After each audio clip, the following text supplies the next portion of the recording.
deadline. Remember that as I yesterday I had told you that about 15 local government out of the about 21 local government states in Anambra State have been declared unlivable, uninhabitable, as it were, a risk for habitants.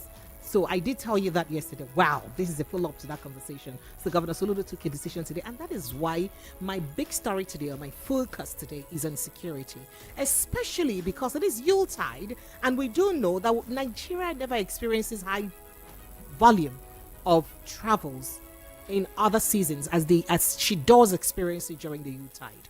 And how do we ensure security this season? That is the focus of our conversation this evening, generally. But I'll let you in on who my guest is after I run you through, briefly what these hot topics are. So going straight to the conversation about the visit of the Ghana's president-elect. The president-elect of Ghana, John Dramani Mahama, yesterday Monday, visited paid a courtesy visit to Nigeria's President Bola Ahmed Tinubu at the presidential villa, the State House in Abuja. Mahama, who emerged victorious in Ghana's recent presidential election with 56% of votes, defeated the incumbent, if I may, was warmly received by President Bola Ahmed Tinubu and First Lady Oluremi Tinubu. Remember that this election was very well welcomed by Nigerians, especially the INEC chairman, who says that Ghana would teach them how to do better election. They learn from us. They don't learn well. And some people say, and then the PDP says, the way opposition defeated incumbent in Ghana, that is the way it's going to happen in Nigeria. But is that going to be the case? Well, APC already replied them. Moving on. The bill seeking to prohibit the use of foreign currency in Nigeria has scaled first reading in the House of Representatives. Bottom line, they say they're not going to use foreign currency, that is dollar, to run most transactions. But people can't say no vex. So wait, excuse me, uncle, may I? Please, now which demography of people they sabi use foreign currency pass from inside Nigeria? And some people say, could it be the people making the law, people in charge of executing the law? Well, I don't know. But we do look forward to this bill scaling through successfully and also signed into law. And then we see those who would not break the law at the end of the day. But then let's get straight to insecurity. So, Anambra State Governor, Professor Chukwuma Soludo, has offered amnesty to criminals in the state. Amnesty to criminals, you understand? Like we're giving amnesty to repentant Boko Haram. That's the kind of amnesty, eh? He has declared that they have until the end of February 2025 to lay down their arms. That is all the people causing problem in the states. From now till 25th of February next year, make sure, say, you can't surrender your arms. They will go forgive you. Your sins are forgiven. Even if you like key person, you just like the sins of Donald Trump when he be president. Those sins are forgiven. Abi? All right. Now, the governor also announced plans to launch a joint security operations to tackle insecurity in the state. Soludo said the operations is codenamed Operation Udogachi, which means let peace reign. So I have joining me virtually former Deputy Director of the Department of State Services, DSS, Mr. Dennis Amakre. Thank you so much for joining me, sir. I'm so sorry I had to keep a gentleman waiting. Please forgive me, sir. Hello, sir. Hey, I don't know if you can hear me. Hello, sir. Are you there? I'm hearing you. I'm hearing you. Great, sir. Thank you, Precious. Thank you. I'm here. Happy to be with you. Thank you so much for being with me. I apologize for keeping you waiting again. A gentleman, answer me that one. I want to see the twinkle in your eyes. I apology accepted. Thank you for being magnanimous. So let's get started very quickly. With these issues of insecurity, beginning with Anambra State, because I just read the story. And we've been on and on about insecurity, especially understanding that over the past decade, security has topped our budgets in Nigeria. But it looks like the more it tops the budget, the worse security situation is in the country. Now, Anambra State is the next hotbed for insecurity, as about 15 local governments in that state has been declared perhaps inhabitable because of insecurity situations. Giving amnesty, or this idea of giving amnesty to criminal elements, those who may have killed and maimed people. I like to understand from security perspective, what advantage does it have? Well, thank you very much. You see, this amnesty thing It's a good thing. It's a problem-solving process. And as it solves the problem, we are also looking at some implications. Because when you give amnesty to terrorists especially, there are so many things you have to do. And then, of course, remember that society have suffered from the hands of these terrorists. So there is a way to balance it out. You will not allow terrorists or criminals that have, done a lot of harm to the society to just come in.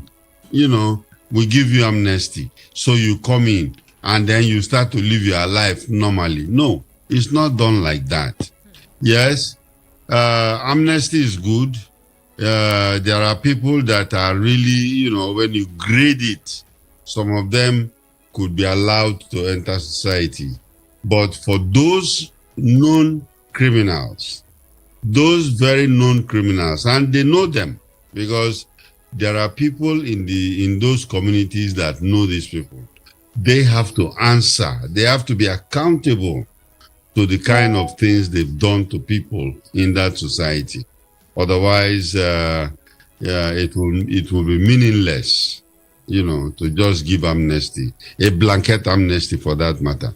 Could it be that Anambra State is borrowing leave from the federal government, who since President Muhammad Buhari's administration is giving amnesty to Boko Haram?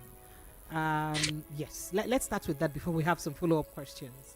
One thing is that the governor on the ground, like Anambra State and like Kaduna State, who are, advocating for amnesty for the people, the terrorists or bandits in their area, they know more. And of course, they know, what they've gone through, the kind of negotiations that they've carried out. So, well, if they feel that it is safe, but one thing I have to warn is that it's not just giving amnesty to people. It is following the process of the amnesty. You can tell them to lay down their arms, surrender their arms, and then, of course, they have to go through a kind of rehabilitation and reintegration. And then, of course, they have to surrender, or should I say, apologize for what they've done, And if the government feels that they have to answer for some cases, instead of giving them death sentence or life sentences, they could spend some years in jail. I think that's a process. Let them not think that it's a free thing that they can just come and get and do what they want to do again. All right. So, looking at the federal government angle of fighting insecurity, and we borrow leave with the amnesty that has been granted, or the DDR program of the federal government, the the DDR, forgive me if I may not remember all those terms, the radicalization, the reintegration process of the federal government. Would you say it's been successful? And if it hasn't been successful, why are we continuing in it? Why do we not look for another method to fight insecurity if it hasn't been successful? To be honest with you, I can tell you that process, in fact, there was this RRR, not even DDR, rehabilitation, reintegration, and all kinds of, acronyms that they have. But the thing is that I don't believe that they have succeeded. They have not. Because these guys are coming in. We don't even know who they are. Mm-hmm. We don't know who they are. Society should know who they are. These are guys that have terrorized this country for years. And now that you've allowed them to come in, we want to know who they are. Even in the United States here, if somebody have committed rape and went to jail and come out, if he's living somewhere around, they try to, locate them so that people living around there know that there is a convicted rapist around the area, So we want to know who these people are. Should we not have a crime register when you say convicted rapist or something? Shouldn't that be a process of having like a, register for such offense? People who commit. Exactly, there should be a register. Yes, there should be a register that shows that there are this particular kind of rapists or criminals that are in this environment, because you want to make society safe. You don't want all kinds of people to come in there. We don't know who they are. They are our next door neighbor, and we cannot sleep with our eyes closed. We want to know who they are. And then for those people, especially terrorists that are coming in and they've surrendered, even if they are foreigners, I think if they surrender, they should be sent back to their country. They should be deported to their country. You don't want to allow terrorists, because they surrendered, you take them in and you mix them up with your own society. I don't think that's the right thing to do.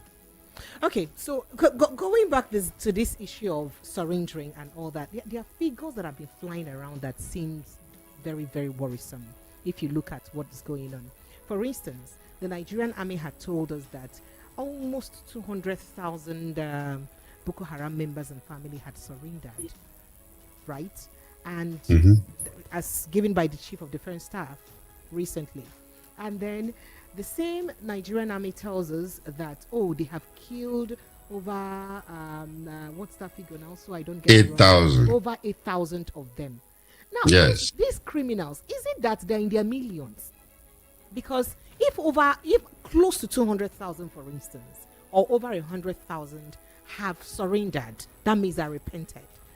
And about 8,000 or over 8,000, that is 8,035 of them precisely, have been killed. Please, is it that these people are an entire country of their own?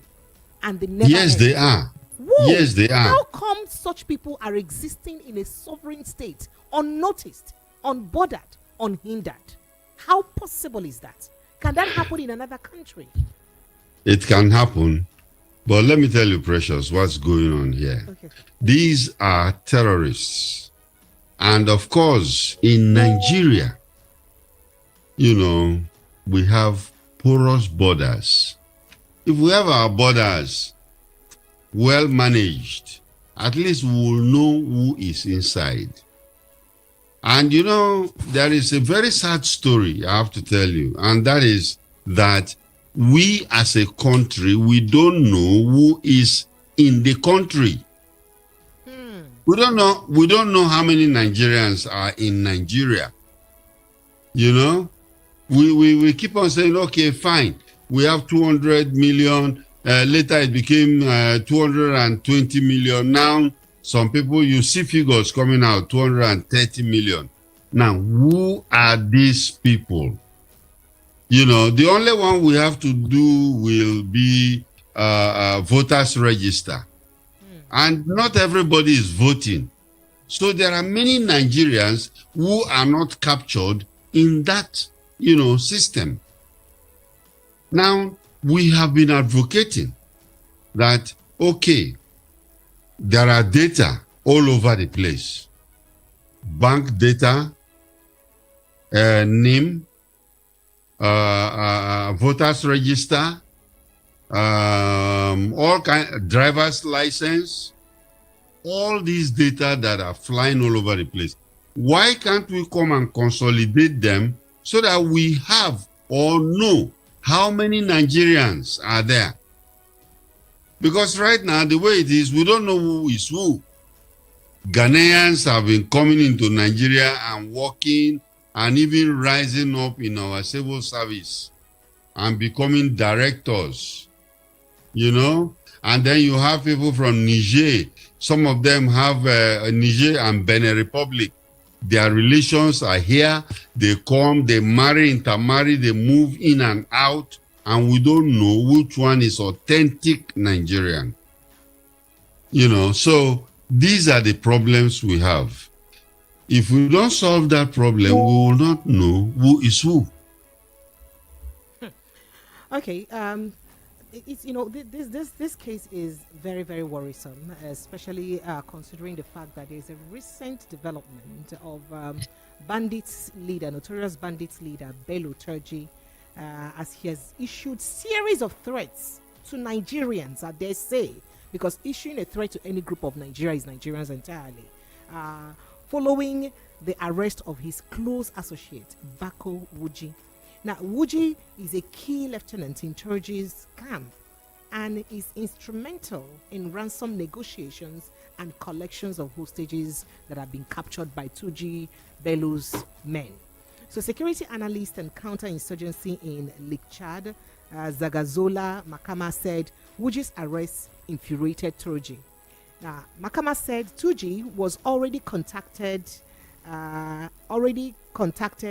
influential figures in the Shinkafa area, like the village heads, threatening to attack their communities to ensure they secure Wuji's release from security services. Now, the publication said Turji also pledged to spend any amount of money or livestock necessary to ensure that Wuji is released. The term any amount of money, that means the money day, no be problem. How?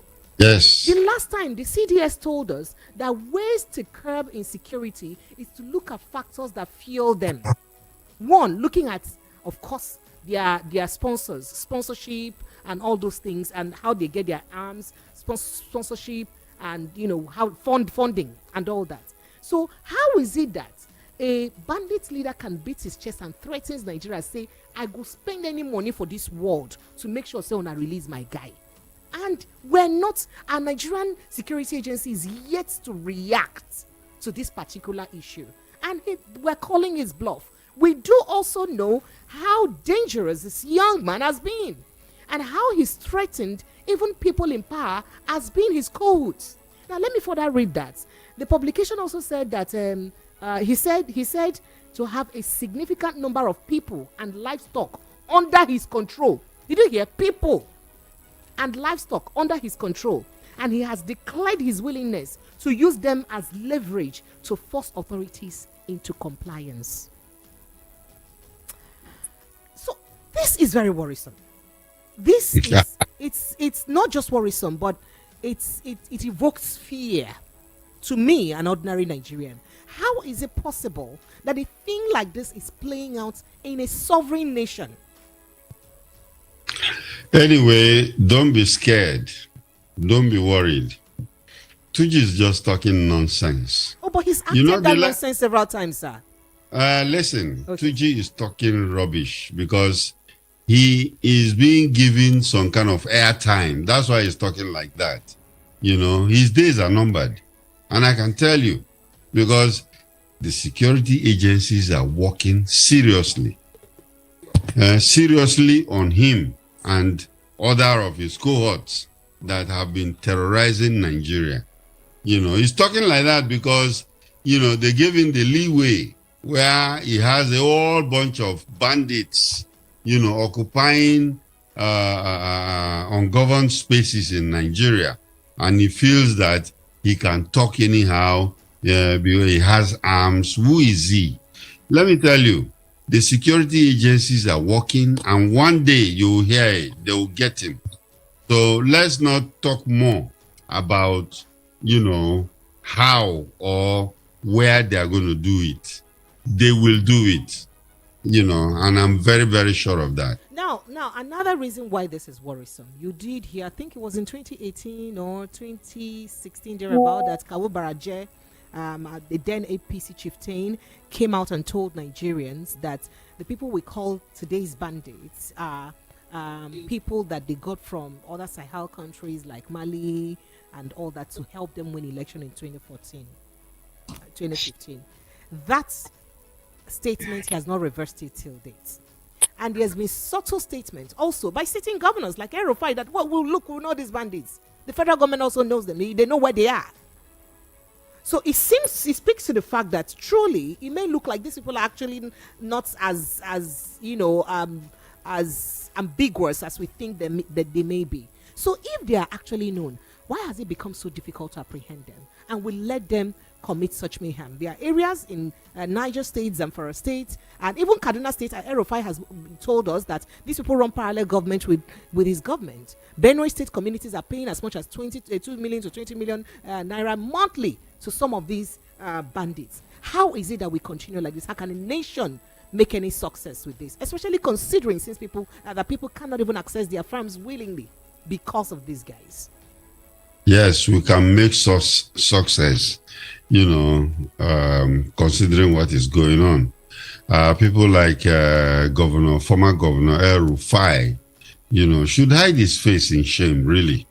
Because, of course, he has said it. They brought these people, and now these people are unmanageable. So that means it's really true that they brought them. Yeah, of course, he said it. Didn't you, haven't you read about it? I'm just reiterating. Oh, yeah. Well, so with all these things that he has done, he should hide his face in shame if he's now blaming the government that is on seat. Because, you see, you don't create security problem for the country or for the sitting government and later you run away and say, oh, yeah, look at them. They cannot do anything about it, because if we are in a society where the institutions, the criminal justice system is very, very strong, people like Erufai should be invited to come and tell us more about what he knows about these people that are there. But anyway, these people are already there because we are not dealing with them the way we are supposed to deal with them. We don't know the original agreements and the agreements they went into before they came into Nigeria. But right now, whatever it is, the Chief of Defense Staff is bent on doing the right thing with his team of security chiefs. So let's watch and see, because at the end of the day, they are going to be routed. And some of them will be arrested. And then when they are arrested, they should be able to tell us more about, during interrogation, what really happened among them. All right, interesting. I will soon be opening the phone lines for Nigerians to come and call in, because I'd like people to, share their thoughts and reactions with us. So going back to this case of Anambra State, where about 15 local government areas in Anambra State have been declared as insecure local government areas. How do we handle this Southeast issue? Also considering the fact that the Southeast is subtly militarized, yet we still see these insecurity situations rising every day in the Southeast. How best can we handle this situation? Do you think the amnesty program may perhaps help curb it? Well, the amnesty program can curb it, but I hope the governor is well advised on what to do. Because, you see, what we are dealing with here, especially when you come to people like ESN, and people like Simon Ekpa, doing their dance in foreign lands, and some people also coming up with declaration of United States of Biafra and stuff like that. The one that's in exile. The United States of Biafra in exile. Yeah, it complicates. It's IPOB. Yeah. Yes, it complicates the issue. It complicates the issue for the governors, of course, the governors in Southeast, So the governors there should know exactly what they are trying to do. And then they should, follow it systematically so that they can solve problems. I think what basically they are doing is trying to solve the problem. And when you want to be all-inclusive about that problem, then bring everybody, sit down and talk. In fact, this extends to the federal government, where the federal government is having all kinds of people, either in the Northeast, Northwest, south, southeast especially. Let them come and sit around the table and talk about exactly what is their grievances and what government can do about it. Because if you do divide and rule, it's not going to work. Interestingly, you did mention the ESN and the Simon Ekpas and the rest of them. Let's begin with Simon Ekpa. Simon Ekpa had said, or his group rather claimed that they actually have helped secure part of the southeastern forest for their people. They claim that if not for them, Igbo people will be suffering exactly what Benue people are suffering, where they are attacked incessantly by armed herdsmen and their communities or lands or farmlands taken over by these people. So that's what they claim. So do you think that perhaps it's not their own way of also trying to help their people? You are helping the people, or you are helping the state or the country. They're helping their state. Yeah, they are killing people every day. In fact, if you are helping the people, why is ESN, which is part of Simon Ekpa, killing people who are not sitting at home? Do you understand what I've just said? Yes, sir. They are killing people who are not sitting at home. You will say, I declare sit at home. People say, oh, we have to look for our livelihood. And then when they go for their livelihood, then he sends his people to go and kill them. So who is he helping? Is he helping the people of the state, or is helping people in the forest whom we don't know? But if you mentioned that the ESN, let's not get it, I don't know, but based on what the parties claim to be, Simon Ekpa's group or the IPOB group have always distanced themselves rather. Yes, IPOB said they are not part of Simon Ekpa. We do know that Yes, the ESN is supposed to be the security arm of the IPOB group. So that is to say that we expect that the Simon Ekpa group should have their own security outfit entirely.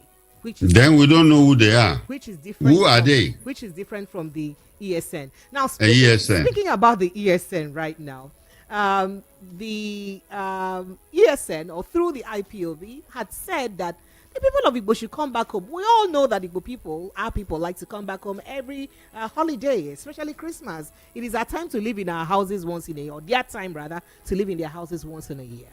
But recently, it's become a lot of worry for people of the eastern extraction to travel home because of the incessant insecurity in that area, the killings and all of this. But the IPOB had told them just recently that they should come home, that they will secure them. How is that? Well, how are they going to secure them? Have high security presence in the same southeast. Yes, So I think I think if the IPOB is very serious about what they are saying, they should work with the state governments. Work with the state governments and make sure that people who are going to come home are safe. Because when anybody who obeys the state government, IPOB will be against them. And anybody who now obeys the IPOB, ESN will be against them. So there's confusion right there. Let us be sure that we are doing the right thing. If they feel that they are going to secure the area, work with the state governments and see that things work very well. So people can come home. So do you not agree with either the ESN or the Simon Ekpa faction now that they have helped in securing the Igbo land a little bit, so that they've not helped in doing Benue community? They've not helped in doing anything. Why do you they've not helped? Why do you? They've not helped in doing anything. Why do you? How can he sit down in Finland and help people in the southeast when actually what he's doing is directing his boys to kill? Whether we believe it or not, it is Simon Ekpa's people that have been killing people in the southeast who don't obey the sit at home. So he cannot do that.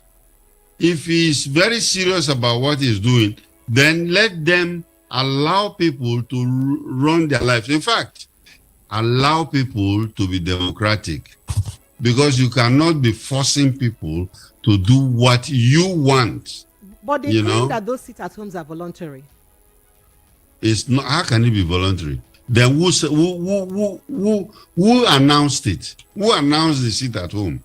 If it is voluntary, then I will decide that, oh, on Mondays I don't want to go to work today. That's not true, and that's not the situation. You understand? That's not the situation. Let them tell people not to just go and do your work. Forget about the sit-at-home. Do your work because we want to help you.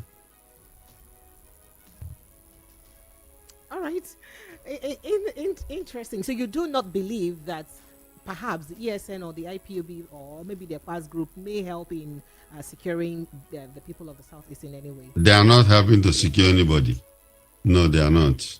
All right. What's your overall thoughts on the latest development on Simon Ekpa, since you already mentioned him, the fact that he's been placed in one of the maximum security prisons in Finland, where you have lots of murderers and killers and drug barons and all that?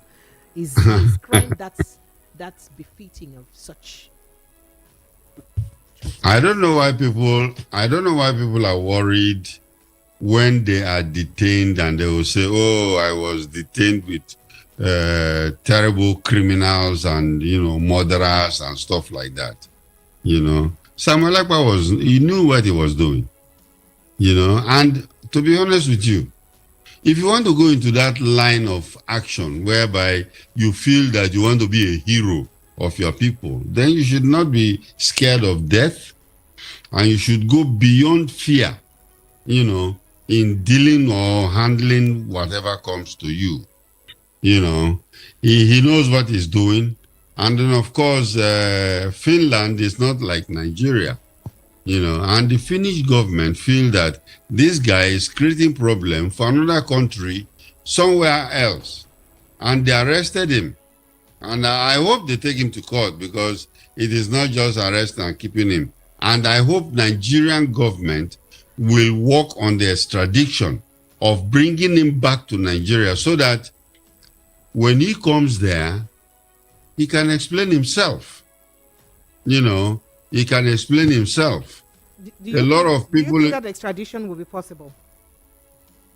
Well, we don't have an extradition policy agreement with Finland, but of course there should be some kind of agreement among countries and intelligence agencies, whereby they can, if you come in, Interpol is there.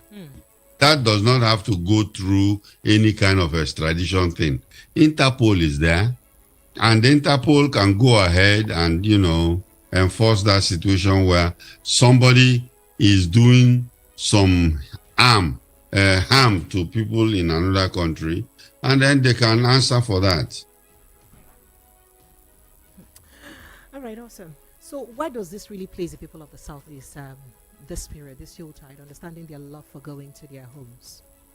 The people of Southeast have come out to say that they are not interested in what Simon Ekpa is declaring. They say they are not interested. And I know a lot of Southeast people, who feel that they just want to go and take their life, do what comes on in their lives and live their life normally. I know a lot of people who don't believe in the concept of Biafra. Biafra is gone, but you find out that some people still hold very tightly to it. I don't know. I don't think Simon Ekpa or even some of the agitators here were born when Biafran war was taking place. Even Dimo Dumegwe Juku has come out himself, the progenitor of Biafra, to say that never again, let's stop this and let's live together as a country. So if anybody wants to rejuvenate this idea, then he has to come with a superior argument.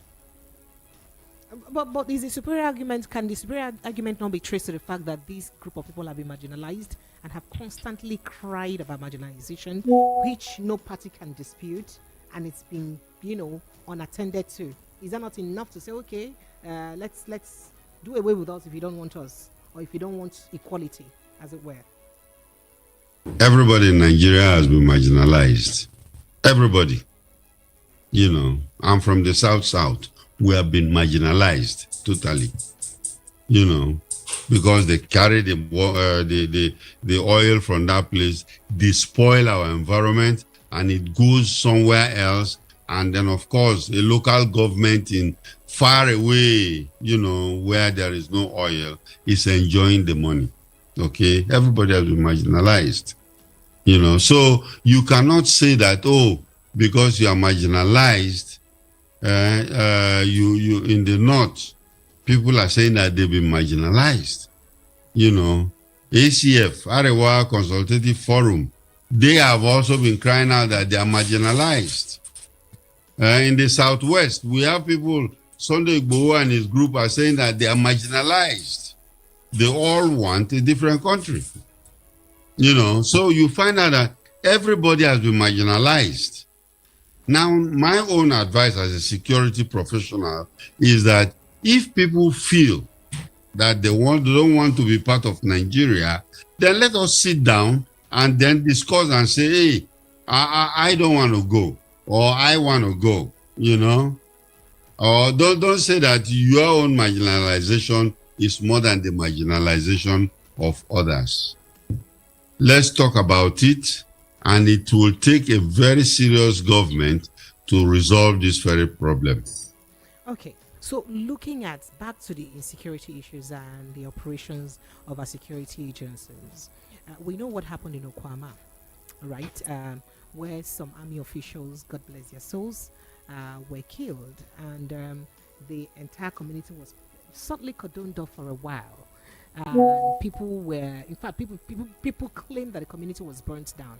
That at some point, some people said that the only existing building there was just a church that was there. And they accused, of course, the Nigerian army of being complicit in this, since they were giving order to fish out those that are responsible. Again, people also say that these things has happened, worse than this may have happened in the north, because not quite long after this attack, another one happened. An attack and killing of security agencies happened in Zamfara, I think, in Borno or Niger State, thereabouts. And we didn't see the army exert same energy to those northern communities as they did in Okwama. Just recently, Okwama people are protesting because one of their leaders that were arrested because of that killing died in the detention of the Nigerian army. Two of them. Could this issue be handled? Yes. You see, that's what we were talking about, marginalization. And I told you that everybody is marginalized. So you see, the security or intelligence advice I will give to government is to make sure that all these marginalizations are brought to the table. Let's not play politics with them. Bring it to the table, discuss it, and see where government can make remedial action. But when you allow it to happen, and then it's happening in some places, the same kind of force is not used, and then when it happens in other places, the people are decimated.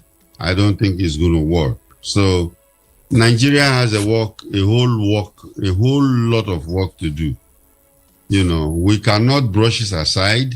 It is happening, and then of course, let's look at it. Government has a lot of work to do, because a lot of Nigerians are feeling that, and that's why we come to patriotism. A lot of Nigerians are not patriotic because they're either Yorubas or they're Igbos or Nupe or, a job before they are Nigerians. If we have to build a Nigeria, then it has to be one that everybody will stand up and say, I am a Nigerian. It's not that I am a Kanuri man. All right. So, I appreciate I appreciate that a lot. So, going back to the security situation again, as we are in the youth-out season, people are coming back home. People want to travel around.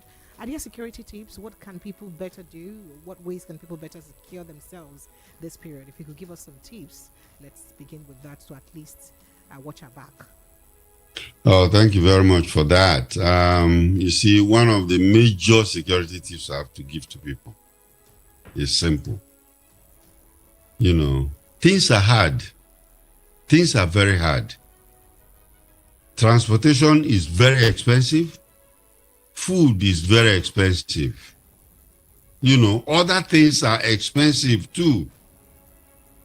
So why do you want to leave your place to go down home and then, you know, start to show that you have arrived? You know, so if you feel that you live in Lagos and you want to go to the east, or you want to go to the south, or you want to go to the north, I think just stay where you are.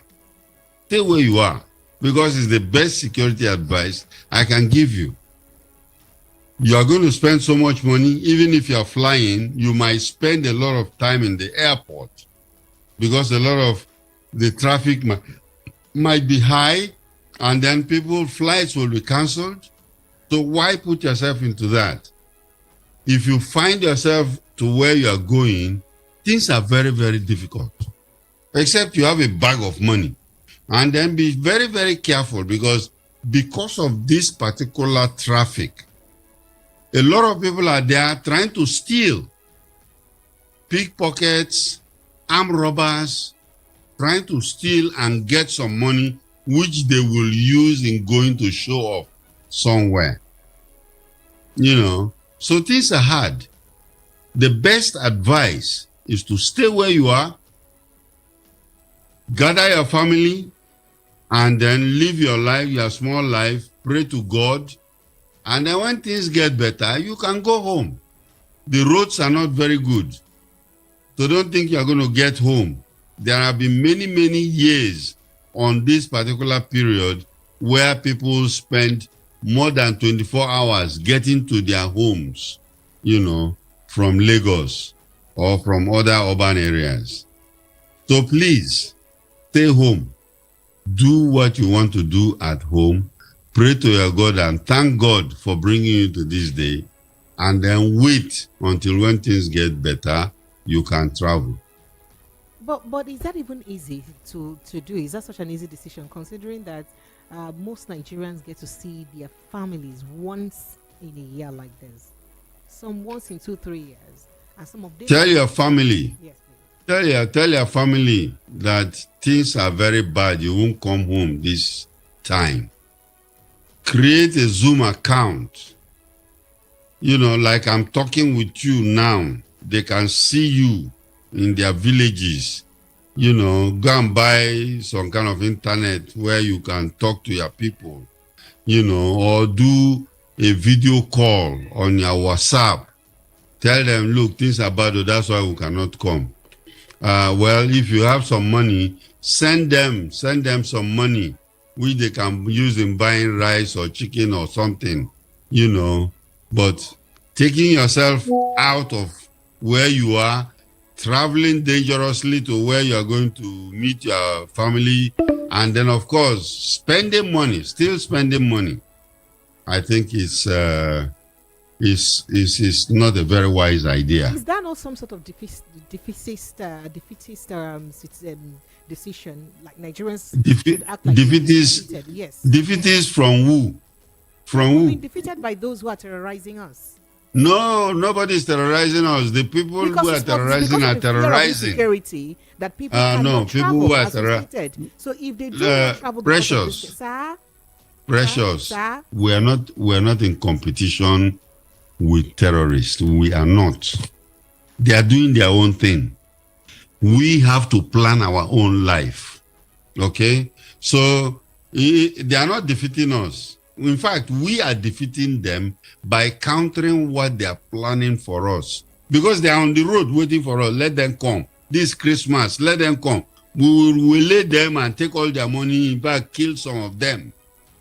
Do you understand? So we are going to defeat them by being in our houses and then, live our small life, pray to our God to end all these problems we are having, and then continue. Okay, so that means it's more like he who, fights and run away lives to fight another day situation. Thank you very much. And Precious, please don't travel. Don't travel. If I travel, I'll be going to River State. If you are going to River State, the road is not safe. Unfortunately, my dad is dead, so I may not have. Or you have a private jet that will take you down there. Those people, their own security advice is different. Okay, so I just remembered an incident I thought to also ask towards that line. You do remember the Abuja Kaduna Rail situation where Govt, who did speak to BBC Hausa and revealed how these bandits, in his words, deceived them, the federal government. Remember that interview where he said they even had to take some of these bandits, by one of the wives of the bandits, to give birth, to put to bed and all that, because they had agreed that they would release the remaining victims if they did their bidding. And those bandits, at different occasions during that encounter, did state that Nigerian government know what we want. They know us. They know what we want. So in all of this that is happening, government is a continuum. If the administration of President Muhammadu Buhari was unable to tackle the situation, perhaps people would say because of his northern affiliation to these people, so he has some sort of soft spot for them. That's what people accused him of. Why do you think it's still very difficult for us to hammer heavily on them, especially this administration of Bola Ahmed Tinubu? Considering that they really know them because of these conversations that just that surrounded or lingered for a while. Yeah, we've been talking about this. The administration of President Bola Ahmed Tinubu is a different one from the one of Buhari. And the one of Buhari, in a way, is complicit, to some of this. Do you think Buhari was complicit to the insecurity situation in Nigeria? Well, there are, of course, some of these people, listen to Rufai. I don't know why we always allow him to go scot-free. Listen to Rufai. He was part of that government, and he knows what happened. So, let them solve their problem. To also help him bring them. Why do you think this particular administration has not probed these people who have come up openly to make this claim? That's the point. I am not in government, so that question is not for me. Oh, but the ideal thing to do, wouldn't the ideal thing to do be to actually probe people whom, in one way or the other, have said things like this? Wouldn't it be? That question is not for me because I'm not in government. People in government are going to be taking decisions. As we are discussing it, they are also worried, and when they are worried, they sit down and they will come up with solutions. And if that is the solution, to go after the people, who have instigated this particular problem, that's their decision. Let them go ahead and do it, All right. Well, if you say so, I know that Nigerians have more questions to ask you. 0700 903 903 903. That's the number to call Nigerians. Phone lines are open. Let's begin to take your thoughts and reactions on the conversations that we're having tonight around insecurity. The WhatsApp line is 0817 175 6338. 0817 175 6338. That is the WhatsApp line to call us with and to be part of the conversation that we have tonight. All right. Let's see. Phone lines are already buzzing non-stop. Hello. Good evening and welcome. Hello. Hello. Good evening. Yes, you're welcome. Good evening. Thank you. Yeah. Good evening. Yes. Analyst. Good evening, sir. Good evening, sir. My name is Mr. Dennis. Go ahead. Yeah. I just want to ask him a question. Okay. He said everybody has been marginalized in this country. Now, the Hausas are crying, they have been marginalized. And they have ruled this country for many years. Yorubas are crying, they have been marginalized. And Tulumbu, as a Yoruba, is the president of this country. Now, the Igbos are still crying, they have been marginalized. So, which position is the Igbo man in this country? That's the question I want to ask him. If Igbos are crying, which position are they in this country? Because if they are in any position, I don't think they will be crying. Which position are Igbos in this country? That is the question I need to give me the answer. Thank you. All right. Thank you. I appreciate you. Hello. Good evening and welcome. Hello. Oh dear. I didn't hear what the last You person. didn't hear what he said. Okay. He Not said at all. that if you say that everyone has been marginalized, right, and that's that the houses, for instance, have ruled this country for a couple of years, even though they've been marginalized, and the Igbos and the Yorubas have also ruled this country for a couple of years. How come the Igbos have not been able to rule the country? Is their own would you equate the marginalization of the Igbos as that of the Hausas and Yorubas, if you speak that way? That's what he asked. Well, I don't know.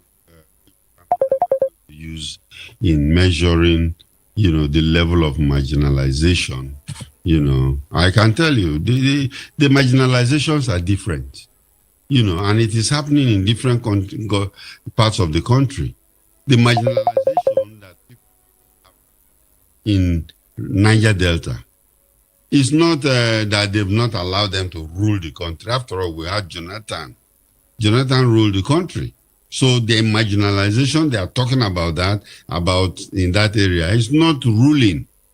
And then in the north, the marginalization is not about ruling because they have more presidents in Nigeria than anybody else. But their marginalization is that there is serious poverty and there are those Almajiri boys moving all over the place. And if you go to their place, of course, those who go to the northern part of Nigeria will see the kind of marginalization that they are facing. So who caused the marginalization in that part if they have ruled majority of the time in Nigeria or of the years in Nigeria? That's the question. Who will cause marginalization? Who will cause it? Who will cause it? It is either the government in power or their own people, because if you look at the one in the north, if their people are the major people that have been ruling the country and they are marginalized, then who did it? Who did it? After all, Jonathan, who is from the south, built more Almajiri schools in the north, and how come those schools were not working after he left? So it depends. I will always say that it's leadership. The problem of Nigeria is leadership. And if we can get our leadership straight, then of course we will, the sky is not our limit. All right. Thank you. Hello, good evening and welcome. Hello, question. Good evening. Sir, you're welcome, sir. Go ahead. What's your name, sir? Where are you calling from? Yeah, my name is Yokude. I'm calling from Alabama. You're welcome. Go ahead. I just want to make a comment there. One, I want to ask the analyst here. From Niger Delta. Yes, Which I agree. Please help me reduce the volume of that your other set where you're listening from. There's a hallback and it's very unpleasant to the ears. Okay. All right. It says from Niger Delta. Yes, please. And Niger Delta is south. We are from southeast. I'm from southeast. I'm from Imo State. I want to ask him a question. He said all the tribes are marginalized. I take a complaint that they are marginalized, which I agree. Igbo people, since after the war, which position has Igbo people hold in this country? If you tell us, if you don't give us president, it's only Jonathan that give like Igbo people give of army staff. It's after the war. And the Igbo, and you are telling us that we are not marginalized. No seaport. We were business people, no seaport, no international port, nothing to show. No federal government property in Igbo land. The company will not tell us that there are other people are marginalized. Secondly, if other can tell himself the truth, without being sentimental or fair, who are the people that believe in one Nigeria? Igbo men are the people that believe in one Nigeria. Igbo will go to house in this country and build a house and call that place a home and live there peacefully. They will buy land and build without even fighting anybody to give us land by force or other things. And we believe that this is our home. We don't make trouble. And Now, they are telling us that we have problems, we are making trouble. Okay? Igbos are marginalized, whether they like it or not. They should take give us sense of belonging. The only thing that Igbo people are asking is they should give us sense of belonging. Where do we belong in this country? Where do we belong? We have three major languages in this country. Yoruba, Hausa, and Igbo. We agree. Now, Yoruba man is the president. Hausa man is the vice president. Hausa man is the senate president. Where does Igbo be? Even someone gets to the president, is not Igbo. What are the ministers saying? Igbo is to 5 states. 7 ministers are made for us. 5 states. 5 ministers. Local states produce 7 ministers or 9 ministers. So, where did they put us? Where did they place Igbo? They should tell us. We need to know. That's only someone contributing tonight. Thank you, God bless you. All right, thank you very much. Mr. Dennis, would you like to react to that quickly? Well, we'll move on to another Please, call. I will again summarize what he said because I was not hearing him. Okay, he still spoke about the same thing about marginalization. He insists that of the southeast is worse than any other region, considering the antecedents of past administrations, including the present administration. He gave an example of Ogun State having about 7 ministers in the present administration, and the entire Igbo having just 5 ministers thereabouts. And he did say quite a lot. Well, it's okay. Well, it's the same thing, you know. Anybody who feels marginalized feel it that he feels that it is more than anybody else in the world, you know. So I think that generally I would say marginalization everywhere, because when I start talking about the one in South, where if I go home I cannot get clean water to even take a bath, you know, and behind my town there are oil wells which is making other people rich. Will I say that my marginalization is lesser than the people who are not appointed into government? No. I think it's on stages. Anybody who is marginalized is marginalized. So what we will do is to find out how we can come to a common ground.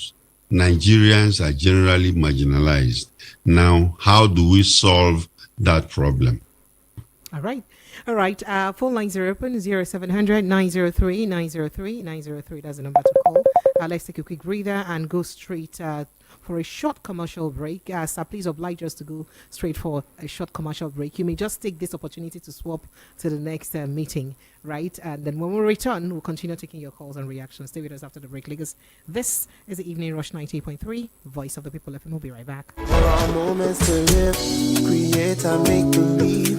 If it ain't graceful like royalty, trust your gut, it's not regal. Feel it flowing through, tastes so good, so you let go and let your spirit thrill your senses. Open up a bottle of Regal Deluxe. We on some chilling things. Spirits up, Regal Gin in. Open up a new experience. Spirits up, Regal Gin in. So smooth and rich. Spirits up, Regal Gin in. Open up a bottle of Regal Deluxe. Introducing Regal Deluxe Gin, a new taste for an enjoyable drinking experience. Drink responsibly. Regal, a natural gin crafted for your experiences. Not for sale to persons under the age of 18. Drink responsibly.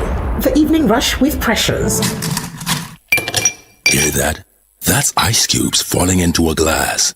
You're burning for a drink. A shot of that Regal Deluxe will do. You need that smooth chill down your throat. That tingle in your senses that makes you shut your eyes. Before you take a sip, you like to watch the spirit mix with the ice. You bring it closer. You taste it. That right there, that was a smooth moment. A redefining moment. Open your eyes and enjoy the new Regal Deluxe, a gin-flavored spirit drink. Regal. Crafted for your experiences. Not to be sold to persons under the age of 18. Drink responsibly.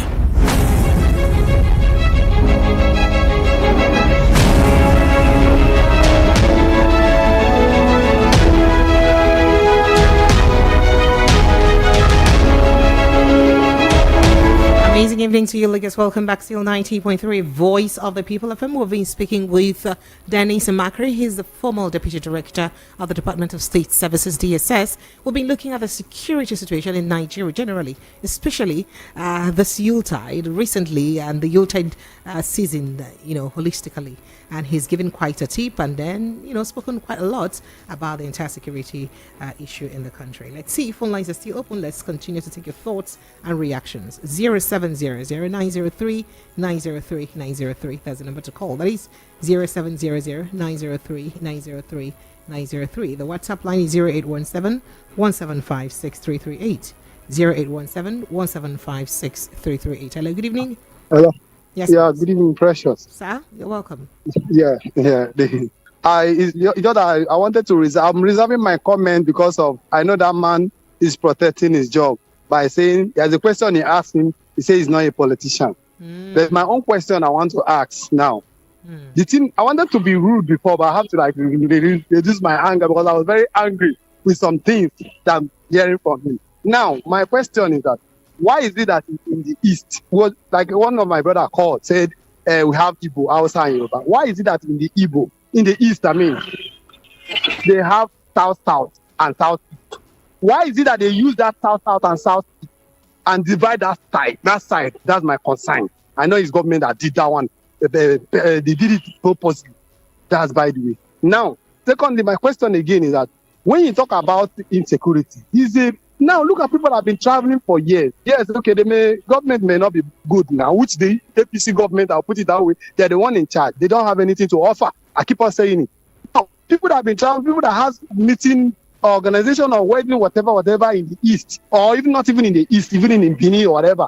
So because of their insecurity or they are in power, they are not doing what they're supposed to do right, they will now stay back and do video call. So they're supposed to sit down and iron it out. They're telling you to leave the loved ones, that even people that came back from abroad, because you don't want them to. Yes, he's giving advice of saying they should not travel because of it. But what? I didn't know the people in charge. What is really wrong with this government? What is really wrong with this government? Now, since Hope Uzodinma is the governor of Imo State, East has been one of the worst places to go. Now you're saying IPOB this and this. So you keep on opposing. I'm very, very angry. I don't want to say what I have in mind before. I will have said what you would not like on this air, to be honest with you. These people should know what is right. They should do what is right. They should look at themselves and do what is right for crying out loud. I beg, let me just leave you here because I don't want to say what is right. All right, I appreciate you. Mr. Dennis, can you hear us? Are you there? Briefly, I think he's angry that... Did you by chance hear him? Not much. I think he was angry that... Unfortunately, I may not be able to repeat what he said. I know. What I heard was that he feels that if people don't travel, then, just like you said earlier, then we have been defeated. No, his point is more to the fact that is it not the responsibility of governments to ensure security? Is it not the responsibility of government instead of having people flee or live their lives, safe. Cut short the kind of life they want or stay away from their family members because of a situation that the government should handle ordinarily? That's what his point is. Yes, I totally agree with him. And then I think because of security situation, we are advising that he should try and take the safer path. If there's rain and thunderstorm and the road is bad, there is flood, will he say that, why didn't government build up a road that will, counter this thunderstorm and then, of course, roads better? No, we have a situation now, and you have to just go along with the security advice you have. Don't feel too bad. I heard him when he was saying that he feels really bad and he wanted to talk more, but you find out that yes, we have a government, but if there are too many armed robbers all over the place, and you say, let me open my door because there are government people there, they will come and protect me, then you are not making a lot of sense. Things are bad, try and adjust yourself. That's what you're saying here. Okay. All right, Lagos phone lines are still open. Let's continue to take your calls, your thoughts, your reactions on the conversations that we're having tonight. Hello, good evening and welcome. Hello. Hello, Precious. Sir? Good evening. Good Good evening. Good evening. Good evening, Precious. Good evening. Are Is you with me? everything okay? Yes. Thank you so much for your program. You know, we are but sometimes you bring people who doesn't know our when you bring them to the studio, they come to and more. And they're telling us that they don't know what is happening. Is your guest, look at what he's saying. No sound is that we hear this type of voice and we become happy. Help us not to bring people that we control to provoke us. We have this government working, and so we should step behind and not to go to our place. So if they pursue us now, we remain here. Look at what he's telling us. What is government? Is it not to protect the properties and the life of? If they can't do it, why should they go stay in the government? Tell us we should stay put and go and make video calls with our real East.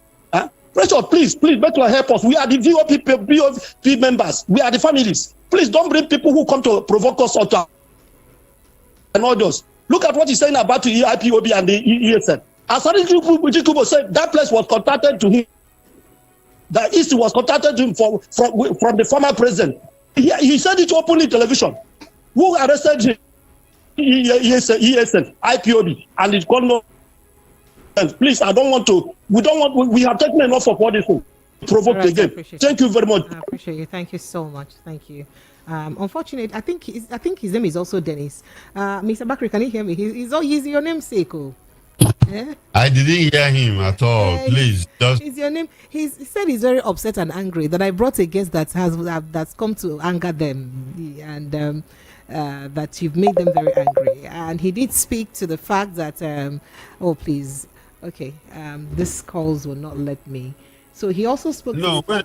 I really want to hear. He also spoke to the fact that Masari Dokubo had claimed on national television that the East was contracted to his security company to secure, and that means Asari should be asked questions about what's going on in the East rather than telling people not to go to their villages because. Is that why he's angry at me? Is that why he's angry at me? Well, he's angry the fact that he thinks you're not saying the truth about marginalization, that you cannot. Let him not make any mistake of thinking looks that. Looks like you're trivializing, the marginalization of the Easterners, which is quite worse. People are, if you accept he doesn't want to face the reality, people are marginalized. People are marginalized. I'm very, very sure his situation is even better. He wants to travel to his hometown in the East and enjoy Christmas. There are people who might not even, they don't have a road to go to their hometown because it's all water, So if his security contract has been contracted to Asari Dokubo, Asari Dokubo, you can go and talk to Asari Dokubo about it. Asari Dokubo does not represent, the Niger Delta people. He represents himself, and he should know that, So trying to say that he's very angry because we don't want to see his own viewpoint, I think it's not being very fair. All right. Thank you. Phone lines are still open. Nigerians 0700 903 903 903. WhatsApp is 0817 175 6338. Hello. Good evening. Are you there? Hello. Lost you. Okay. 0817 175 6338. That's the WhatsApp line. Let's see. Loads and loads of WhatsApp messages. I don't even know where to begin with. Let's see if I can start taking them one at a time. All right. Here, this is Precious. Please. Okay. Precious. Please tell your guest that Biafra is not gone and ask him to tell us where Ojukwu said that we should forget Biafra. Onyekachunwachiku from Ajara said, so tell your guest that it's not been, that if it's not for ECN, Fulani herdsmen would have, armed Fulani herdsmen would have taken over all Igbo land. That's what he said. I don't know if you heard that, Mr. Makri. But in case you didn't, let's quickly jump on this call. All right then. Hello, good evening and welcome. Yeah, hello, Precious. Sir? That's Tony Chukwudi. Tony Chukwudi, you're welcome, sir. Yeah, greetings to your guests. Yes, You see, what people should always, what is called critical thinking. What their guest is saying, if there are different forms of marginalization, and you need to define all of them and bring all of them to the table. Sometimes there are some. I don't know if I put it the way I normally see it. Some people might feel offended the way I will try to put it, but that is the way it is. And sometimes when you are trying to explain things to some of our people, they find it difficult to understand it or to digest it. But that is the fact. So if they are trying to approach some of the things, they need to remove emotional aspects of it and then come with the fact and the reality, what they are facing. So what your guest is trying to present to them is that you cannot compare. I always see Niger Delta, the mess that is going on there. I don't think no single person from Igboland will even tolerate it. So when you come to the north that your guest is trying to talk about, those people, those poor people that are taking gun, kidnapping women and children, why are they kidnapping women and children? Because when you look at it, some of them don't even have money to marry. So there are so many things, and when you look at who are the people in the north causing this problem, the elites in the north are a kind of trying to turn a blind eye on what the common people there are going through. It's not like that in the southeast. The southeast, everybody is trying to hustle out his own way of life and then move on. But is there marginalization going on in every single sector in Nigeria? Yes, there is. It's not about being a president is the only thing that will calm down the marginalization. No, there are vast amount of marginalization in Nigeria. So they should try and understand that one. Then coming to the security, there are so many ways your guests will tell you. Some of the smart TV, Precious, I'm sure you have a smart TV at your home. Some of the smart TV that you are seeing has a camera there. In the Western world, they use it to track you if you are bad, because there is a camera there. All this smart TV you are seeing, all this fryer you are seeing, most of the cooking gadgets that you are seeing that are digitalized, some of them have information, collect data. They know where every single person is. So if Nigerian government wants to catch all these people, there is a lot. People are watching DSTV. You can catch them through DSTV from the television they are watching. It's just a very simple technology. So the one thing is like what he said, I always like to listen to him and talk whenever he's your guest, because in some of the questions he will be very smart as a former chief security officer and play his card very well. You ask him a question, he say, "Oh, I'm no longer in power. I'm not in government." Oh, good. Because he doesn't want to say something that, but does he know something? Yes, but it's not everything that he will say. Thank you, Precious. My greetings to him. Thank you so much, Mr. Dennis. Did you hear that? Unfortunately, you couldn't hear that. Well, the last person I go do sabu for you. Say be my brother. I go tatafo for you. No tell them say I talk, but I have to defend you. He said that that he likes you, but that it's just that there are lots of things that you may know that because you're a past security agent, that you will be smart in answering the question. And you just wriggle your way and say that you know that you're no longer in government or you're not in government, but it's not because you don't know what to say that you know what to say. Is it true? Just tell me back. I'll tell him. I will not tell him. I just promise you. Just tell me. I'll not tell him that if you confess. Precious. If I was in government, there were things I can tell you. Mm-hmm. But if I'm not in government, I'm not attached to it, so I cannot tell you what they are thinking in there. It's not possible. Mm-hmm. So, but it is very clear. I think I am talking to you as a retired person from the government, and these are issues that we battle with every day. These are issues, especially in the security agencies. And this is what many people don't know, that the security agents, what they do is advise government. Advise.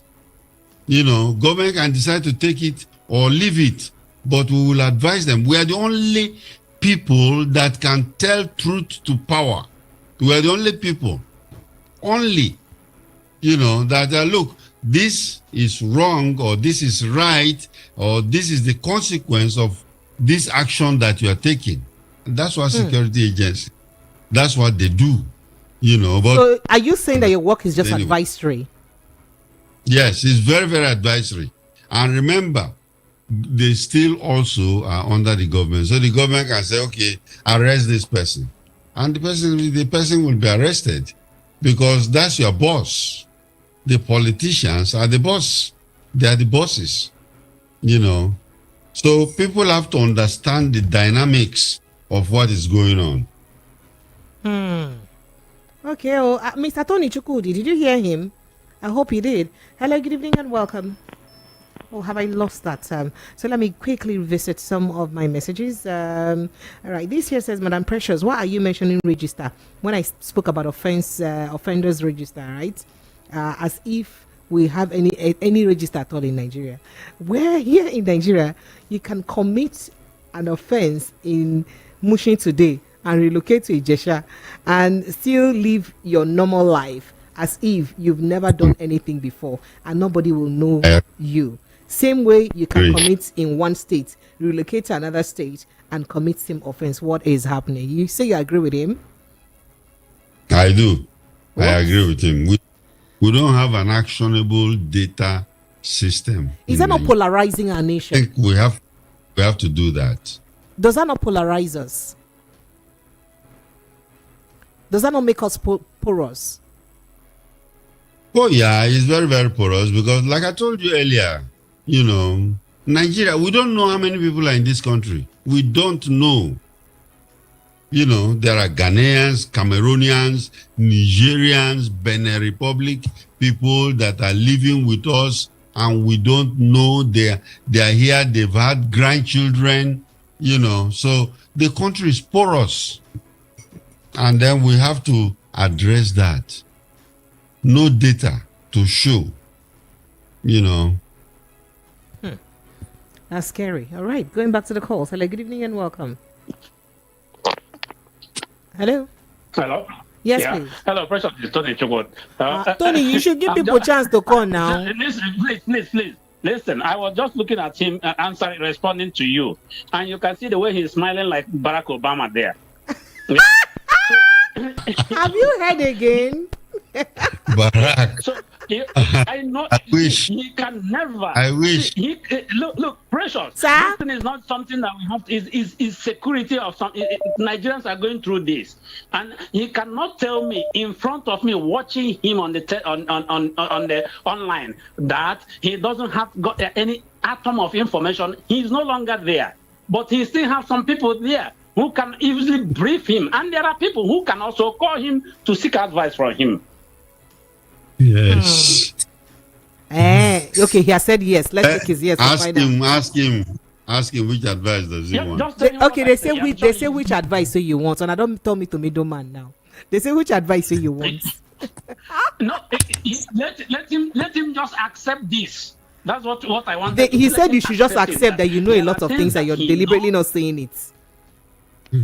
Yeah, and I'm not going to force him to say it. Like what he said, that it is their duty to advise the government. Obasanjo will tell you can advise him is for him to take it whether he wants to take it or not. But that's the thing. Yes. Everything I have told you before, if they want to stop insecurity, all this kidnapping, they know how to do it. The bank can help because where the money goes. So there are many ways to stop it. Sir, please don't mind Tony Chukwu. Please help us turn on your video back, because we need to have this physical interaction with you. Apologies. So I let that rest. Okay. All right. 4 lines are still open. 0700 903 903 903. That's the number to call. I'll take a few messages here. He says, if Soludo wants to give amnesty, let him start with the people in the prison. That's the way they are doing it in the north. Let him bring out the ones in the prison because they have repented. Let him rehabilitate them. Those outside will see how they have been treated. Then they will come and surrender to embrace the amnesty. Do you believe that? Yes, well, amnesty is given, and is given after there is a negotiation. It is not just giving, okay, all of you who are, amnesty, all of you who are here in the prison, you can go home now. It doesn't work that way, and the people will not say, okay, we want to surrender and we don't want any problem again, so give us amnesty. No, there is supposed to be some kind of negotiation and then an agreement, and then of course amnesty will work under certain guidelines. All right, I have someone on the line. Hello, good evening and welcome. Yeah, good evening, Precious. Mazi from Germany. Mazi, you're welcome. Yeah, my regards to Dennis Amakri. He said something that shocked me. He said that the politicians are the ones telling them whom to arrest and whom not to arrest. I mean, this is a shocking one. This is a shocking one because as a police, DSS, military, you're supposed to be neutral from the politicians, because every politician can use, without laws, politicians, even here in Germany, they can use, power, abuse power. So that's why police, DSS, or the judiciary is neutral from the politicians. So for Mr. Makri coming here and tell that politicians tell them whom to arrest and whom not to arrest, this is a very big indictment on Nigerian politicians. This is shocking. And finally, as a very high, security expert, he's supposed to know that according to Semanekwa, his own branch is autopilot and then Biafra Liberation Army. And Nnamdi Kanu's own is ECN, which is only a vigilante. Nnamdi Kanu never established army to fight Nigeria government. So now, but it was Simeon that established Biafran Liberation Army to fight the government, because he called his own army. So I'm shocked also that he doesn't know the difference between these two groups, because Nnamdi Kanu's group and Simon Ekpa's group is different groups entirely. And that is, even Simon Ekpa has come online and told Nigeria that he is not a member of IPOB and he is not a member of ECN. Even in fact, there was a time he claimed that he has disbanded ESN, he has disbanded IPOB, that what you have in Igbo land now is his autopilot, Biafra government in exile, and the Biafra Liberation Army. So these people, please, when you bring people here, they have to differentiate these two people. They are different organizations. Thank you, and God bless you from here. Thank you very much. Mr. Dennis, did you hear him? I heard him perfectly. All right. I heard him perfectly. Great. Would you like to respond? Yes. One important thing I think I want him to understand now is, I'm happy he's in Germany. I am in the United States right now. And in the United States, you have about 8,000 police organizations. You have the FBI, which is like the federal police. And you have the CIA, which operates outside the United States. The CIA and the FBI are all not answerable to the president because of how the Constitution of the United States was crafted. But is it not the same style of independent democracy bodies we took from the United States? So shouldn't... Pardon me? Is it not the same kind of democracy Nigeria took from United States? So shouldn't we also craft our own agencies let me that? Explain it. Okay, sir. Let me explain it to you. Thank you, please. sir. Thank you for giving me this time. Thank you, sir. Because I need to explain this. Many people don't understand. Now, the DSS is not like the FBI because they are not independent. In fact, recently they called them the Department of State Services, Department of the Presidency. They are not independent. In the United States, the FBI can arrest the president if he commits any crime. For instance, Richard Nixon, when he was president, ordered an illegal tapping into the Democratic Convention Center at Waterloo. And when they discovered it, in fact, his own minister came to him and told him that you better resign because the FBI is coming to arrest you. If you don't resign, they will arrest you. And he resigned. This cannot happen in Nigeria because the DSS or the State Security Service are appendages of the presidency. The Nigeria police is an appendage of the presidency. And I'll tell you another thing. The way it was created, the Nigeria police was created to protect the colonialists. That's why you have, when it started, the Lokoja Constabulary, the Calabar Constabulary, and then, of course, the Lagos, they call it the Ikoyi Constabulary or Lagos Constabulary, were all, the police, the original foundation of the police that were created to protect the colonialists. They were not created like the Metropolitan Police in London to protect the society.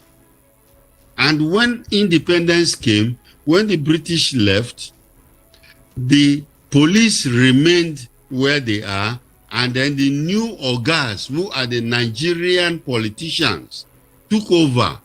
And when they took over, they now started using them just like the British colonialists were using them. Are you serious? So does it mean that we do not have a police force that secures, that works in the best interest of the citizens of Nigeria? Is that what you're saying? That's what we're saying, that the police is not your friend. The police... Then why do they tell us that? Why do they always tell us that they are our friends? The police have been trying. The police have been trying to change that image. But you will find out that because of the way they were created, they are not for the people. They are not for the people. That's why the mantra of the police, like in the United States, is to protect and serve. To protect and serve. The Nigeria police force. They will force you to do what they want by protecting the politicians. And that's why we are saying that, yes, we want state police. If state police comes around, it will cancel that police that the colonialists left for us, and then, of course, create a police that is friendly to the grassroots, which is the communities. Okay? So, I don't know if I've explained this to him, because don't think that, they are secret police or they are state security people, they are police people, and they are supposed to protect us, they are supposed to do this or that.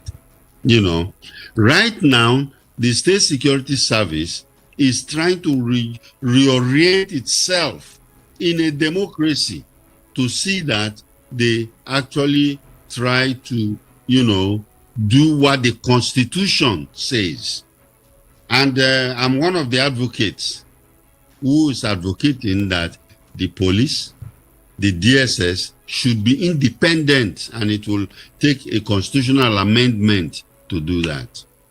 So any form of reform, are you saying also that any form of reform that the police goes through right now is still invalidated? It really can't yield any result until there is a thorough change of constitution.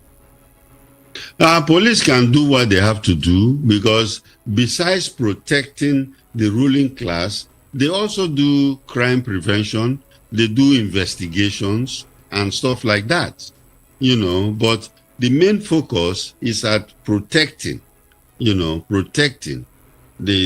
political class. So should I say the government? Okay, in that case, now the government itself also swore an oath to protect the lives and property of Nigerians, right? Mm-hmm. So if these politicians swore an oath to protect the lives and property of Nigerians, and the Nigerian police is supposed to be the security agency that are supposed to use to do that, ordinary, to the thinking and the mind of ordinary Nigerian. This Nigerian police now happens to now protect the lives and property of politicians based on the explanation you just made. Now, I'm sorry, but that's a hard fact. That's a hard fact. Who now protects because Nigerians? you see, in our constitution, the constitution we have right now, the 1999 constitution says the first section, the primary purpose of government is the protection of lives and property of the citizens. Do you understand? Yes, sir. But they don't do that. Even when we want to start state police, what happens? Many people are going, many states are saying, oh, we don't have money to do that. We don't have money to. But they've been collecting security votes. The governors, they have been collecting security votes. They've been collecting their salaries, buying new cars and stuff like that. That is not the primary purpose of government.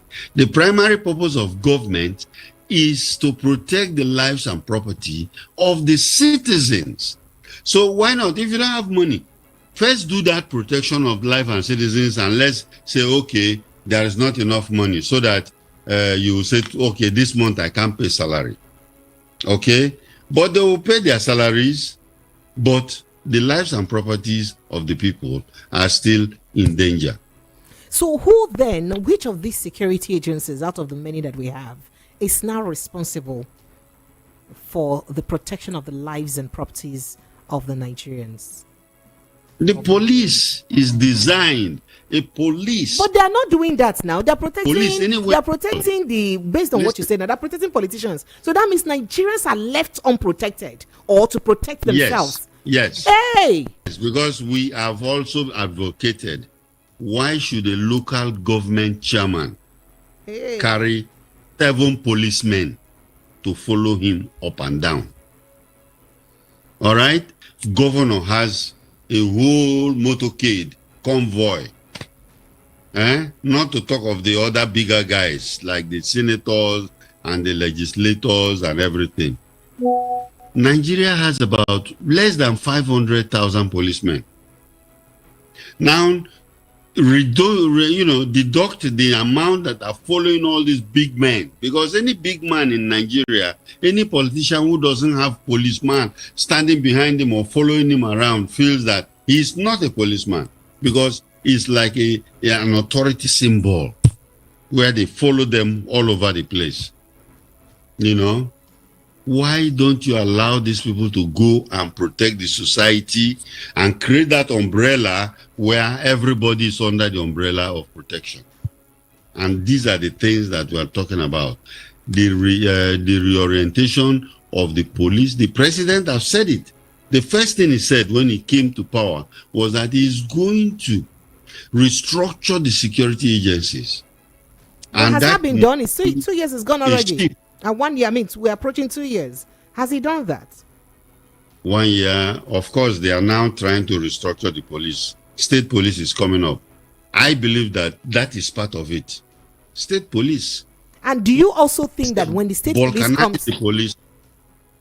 I was going to ask that, do you believe and that... let it go to the grassroots. Okay. I was going to ask that, do you believe that if the state police comes, the same politicians from the state level or at the state level will not still use the same state police, for themselves and for their selfish... That is a very cogent fear.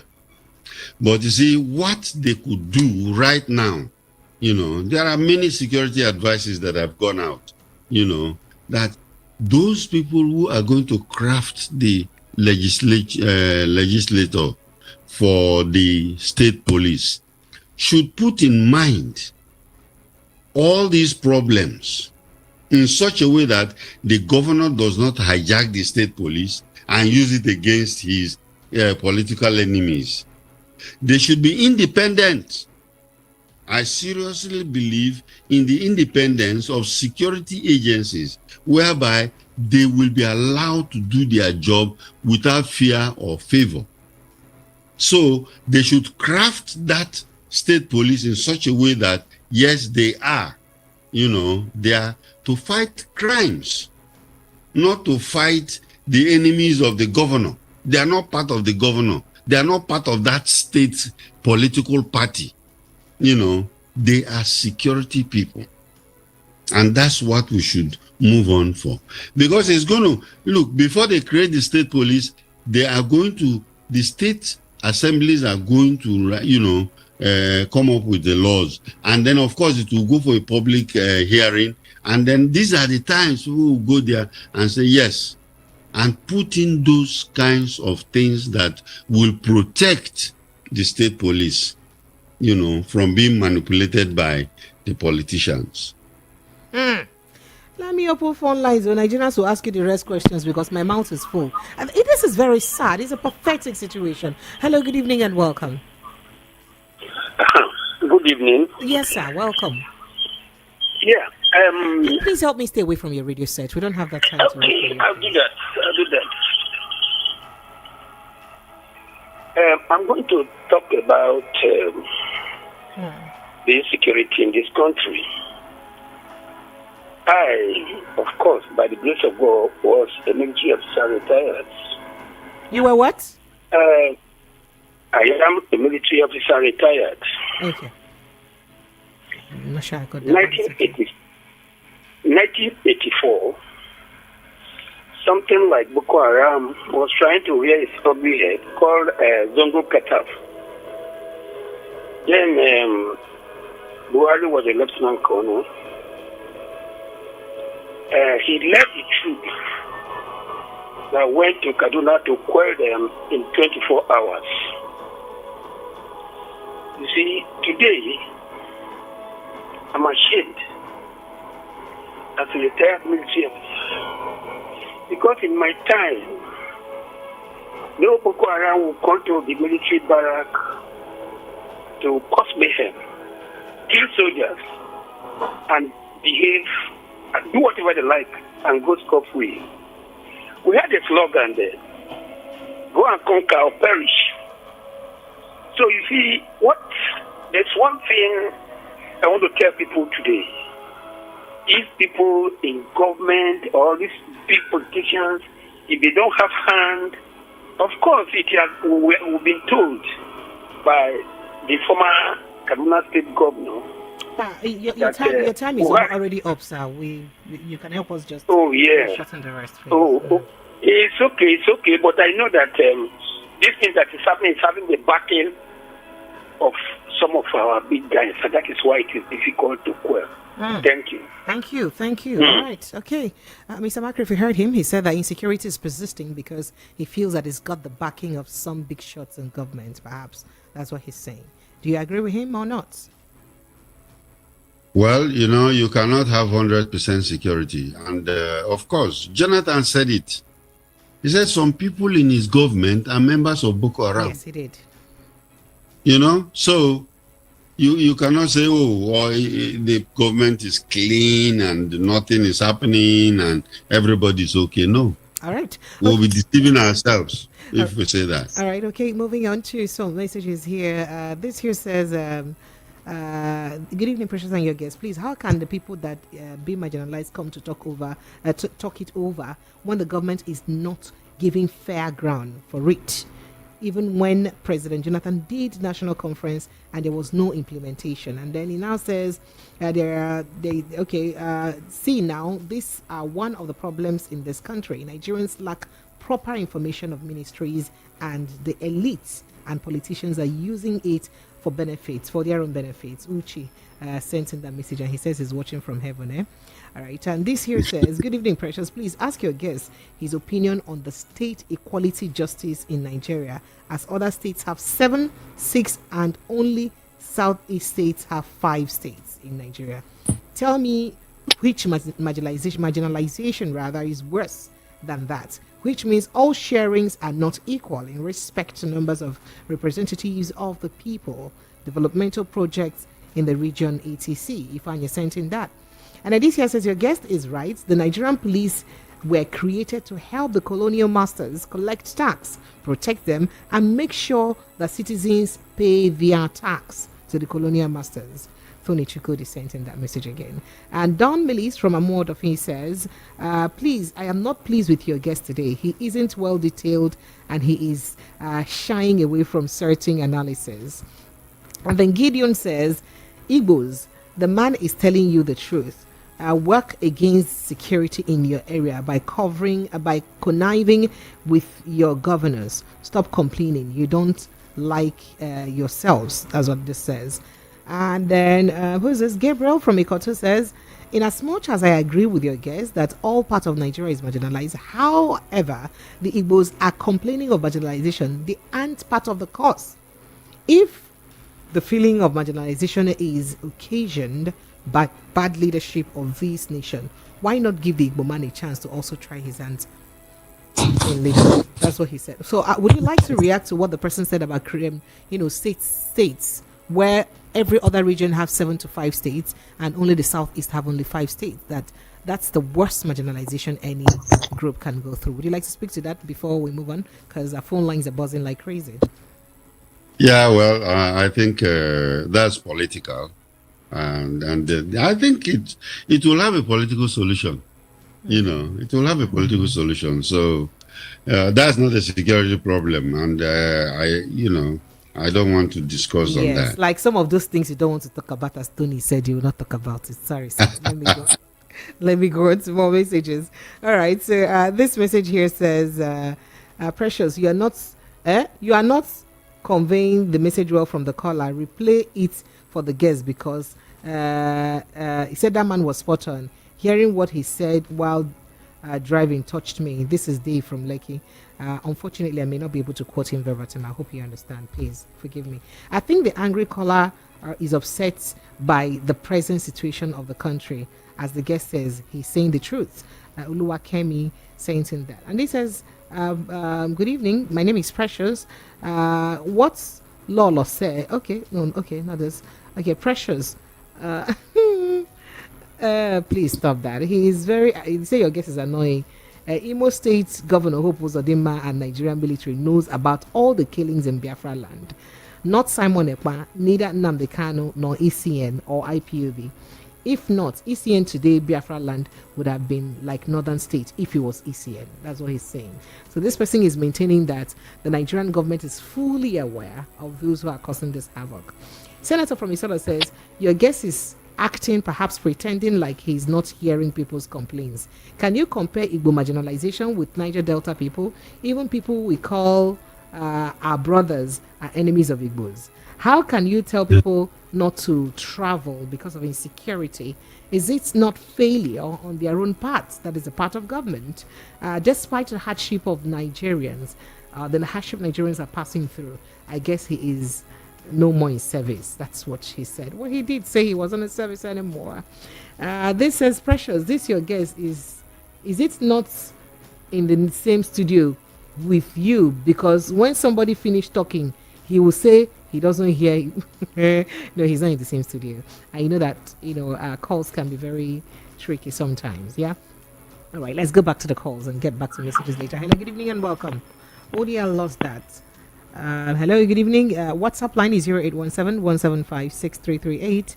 0817-175-6338. Hello, good evening. Hello, are you there? My village people, they've come. All right, going back to those messages. Let's see if I can take this. Hello, good evening. Are you there? Yeah, hello, good evening. Yes, you're welcome. What's your name, sir? Where are you calling from?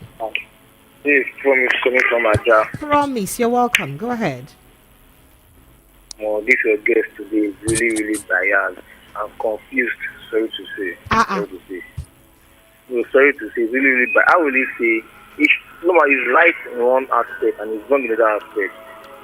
He's not meant to say Nigeria police are not meant to protect the life and properties of the citizens, but just the political class only. He's not meant to say that. Wrong statement. He's not meant to say that.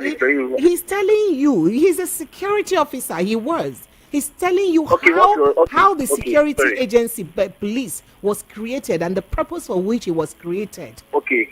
What he's trying to tell us now that is that we, the ordinary citizens now, we are not protected. We don't have any security. We are not protected. He said that now, that Nigerians are perhaps just left to protect themselves. But that's very wrong. But are we not? But we the fellow citizens, are we not paying for security?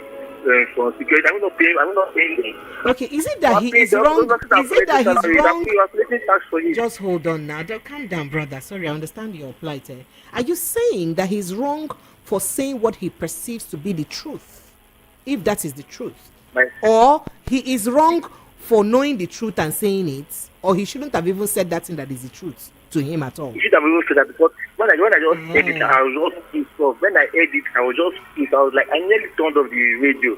Just because that statement is serious, because I was pissed.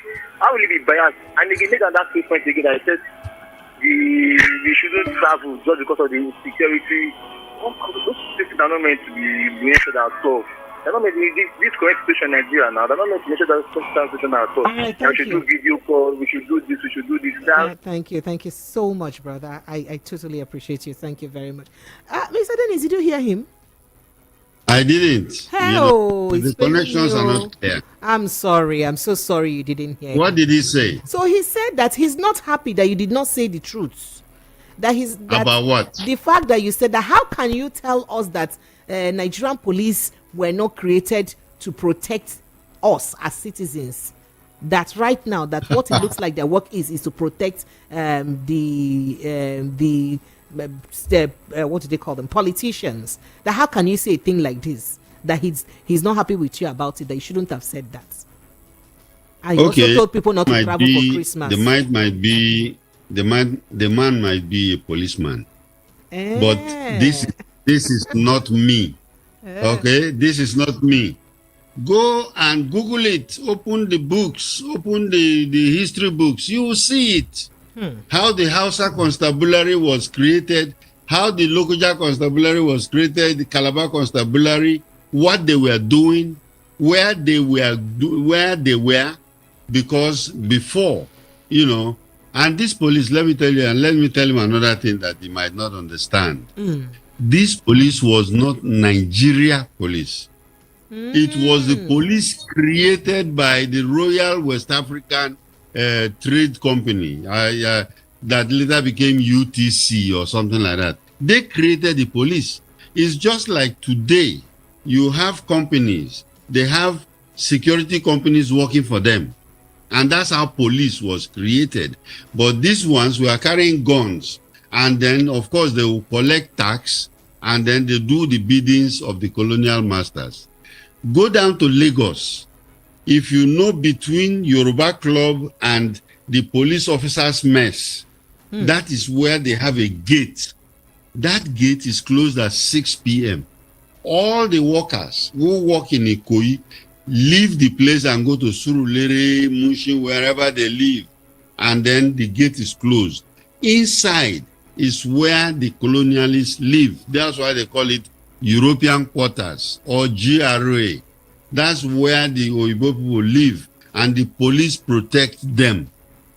So after in the morning, they open the gate, and the workers will come in, and after they finish their work, maybe at 4 o'clock or 6 o'clock, they go out and they close the gate again. So if he does not know, or if he's angry, he should go and read the history of Nigeria police and why they call them Nigeria Police Force. Or he should just go and Google it and then read more about that. Thank you. All right. So this is such a painful thing to hear, though. Hello, good evening and welcome. Are you there? Good evening. Hello, good evening. Hello. Hello. Don't tell me it's Tony Chukode. Yeah, hello. Now only you waka come today. I wanted to help your guest. There is history that our people doesn't know. And when you tell some of them that, when they should be listening, if you're not following a topic, just ask before. Your guest never said what the person that called was talking. And Nigerians should know that according to the way the colonial master placed Nigeria, all the regions in Nigeria, they have embassy in UK and America then, and Germany. The southeastern region had an embassy, the north and the everything. So if they don't understand the system and how the Nigerian system was, that is why some of them, when they are talking, people like us that know will just keep quiet and listen to them. All right. So whatever your guest was saying is exactly the way Nigerian police was. Thank you, Tony Chukudi. Let me let you go. All right, so let's go back to some messages right now. Visit YouTube a bit. Please tell our governor to stop sending army people who even we don't know where to sleep at night anymore. Chioma Chibozo sent in that. And Kenen Zike says it was not going home because of insecurity. Peter B didn't use amnesty. He equipped trustworthy local youths to clear the state. And then Emeka Ikweme says, after all this talk, you still talk the real solution of the problem of Southeast by telling Nigeria to release Mazen Nnamdi Kanu, period. That's what you said. Do you believe that the arrest of Mazen Nnamdi Kanu, the perpetual detention of Nnamdi Kanu, is one of the reasons why there is insecurity in the Southeast?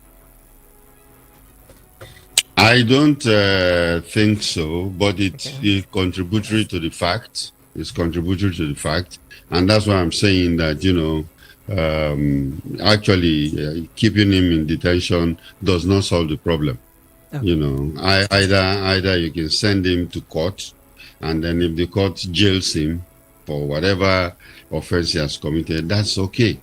Otherwise, keeping him there does not mean anything. And remember, it is the government. It is not any agency, police or DSS. So since he's in DSS custody, for instance, the reason why he perhaps haven't been released by the DSS may not be because it's DSS's fault directly. Because it's not DSS that is keeping him. It is the federal government. Yes, it's the presidency. They have to decide, so we should know this difference. Ew. Okay. All right. In fact, I don't even know where to start from right now again. But let me see if I can read some messages. Thomas from Ilasama just says, Madam Precious, your visit is giving me good advice by telling me to stay in Lagos and leave other problems that is waiting for me in the Imo State. I can run away from my village. That's what he said. And then this is Precious. Please, this your guest didn't understand the situation or problem of the Igbos and Nigeria in general. Peter Eugene from Okiafa, right? Padipo. All right, let me see if I can run through these. Good evening, Precious. I wonder why we fail to understand your guest. The man is saying the facts, not with emotion. My name is Samuel from Egbeda. And then this here says, good evening, Precious and Mr. Dennis. The issue while some of your people, the issue where some people will not align with your guests lies with history. History is not taught in school. All they know is Ogun and Amadioha stories. People need to understand why and be enlightened people are explaining the history of the country. This is not French fry story. The Root movie was written for a reason. Faulkner sent in that. See, Precious, Uche, rest. I don't read your message before from heaven. Let me go and read those from earth. Good evening, Precious, and your guest. Your guest is not speaking the truth. He doesn't know anything about the Igbos or the IPOBs. ECN, the people killing the Igbos are Asari Dokobo and the group. Asari Dokobo has said it openly before. Chikezi mentioned that. And then this here says, oh God, don't send me a lengthy message because my time is up. So what do you call that if we say that we're building where no one is oppressed, a nation where no one is oppressed, perhaps speaking to marginalization of people? And then Charles from Akowonjo says, can you now believe that our constitution is the bane of our country? Like Prince Chilaka will always say, let's shred that obnoxious document called constitution and get a new one. Do you believe that we need thorough constitutional reform, amendment, as it were, to get it right in the country? Sir, I think many people have said it. Even legal minds have said it. That the constitution we have is not the constitution of the people. What we look in the United States, they have a constitution that has existed since 1776, and it starts with we the people. They sit down there and then crafted this constitution that have stayed over time. In the centuries that it has existed, only 27 amendments are the ones that the Constitution has, And this one, they said, we the people, but we don't know the people who sat down to write that. The military wrote it and then imposed it on Nigerians. So it is important that at least we have to do a constitutional review. in Nigeria. All right. Thank you, sir. Would you like to give us a parting shot as we go? Or perhaps let me just take a quick break. After this break, I'll take a parting shot. Please stay with us, Lagos. We'll be right back. There are moments to live, create and make believe. If it ain't graceful like royalty, trust your gut, it's not regal. Feel it flowing through, tastes so good, so you let go and let your spirit thrill your senses. Open up a bottle of Regal Deluxe. We on some chilling things. Spirits up, Regal Gin in. Open up a new experience. Spirits up, Regal Gin in. So smooth and rich. Spirits up, Regal Gin in. Open up a bottle of Regal Deluxe. Introducing Regal Deluxe Gin, a new taste for an enjoyable drinking experience. Drink responsibly. Regal, a natural gin crafted for your experiences. Not for sale. Hear that? That's ice cubes falling into a glass. You're burning for a drink.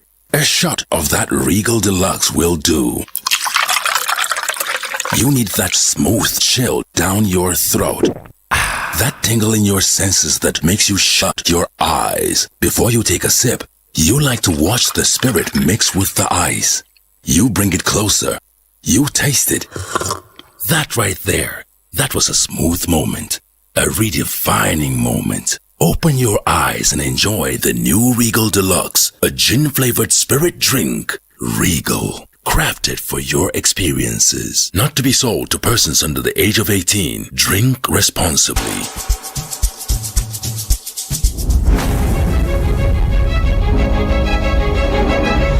Alright, it's 90.3 Voice of the People of MA, still the evening rush. As we've been speaking with the former Deputy Director of the Department of State Services, Dennis Amakri, and we've had quite an insightful conversation, as it is customary to him whenever he joins us here. Would you like to give us your parting shot now, sir?